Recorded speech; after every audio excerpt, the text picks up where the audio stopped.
Leaving the Oval Office for a home office is a greater shock to the system than your average public to private sector move.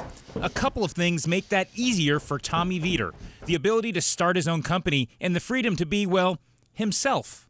Gone are the 3 email accounts, the secure yellow phone, and the burn bag.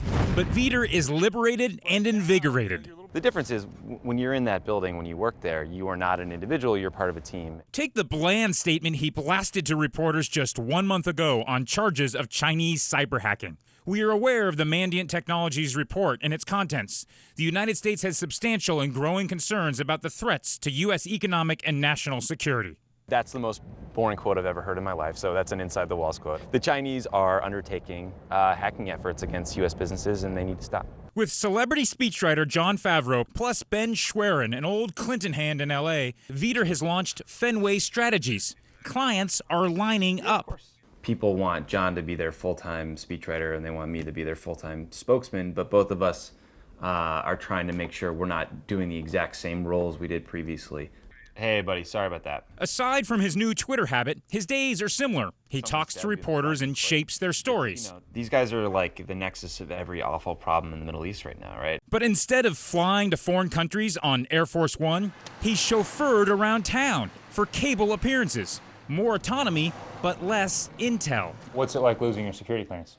It's the worst, man. I mean, I used to have this yellow phone on my desk where I could call, anyone in the government and figure out whatever information I wanted to know, and losing that is, for someone who's an intellectually curious person, tough. But the TV bookers keep calling the home office. These comments are outrageous, and they're completely inaccurate and absurd. And if I were a U.S. service member in Kabul or Helmand province, I would be offended. How would you say that if you were still in the government?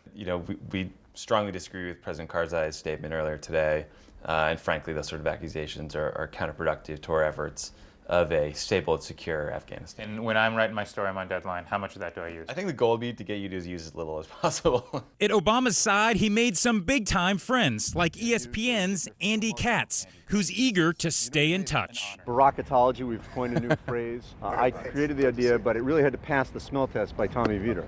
So had Tommy sort of nixed it at the beginning, it may never have happened. And VIETOR is learning more about a currency that's accepted outside of the White House: presidential anecdotes. When the White Sox beat the Red Sox, he came over to my desk and Jon Favreau's desk, both Red Sox fans, with a little broom and started sweeping it off, just to rub it in our face, just to make sure we knew he won.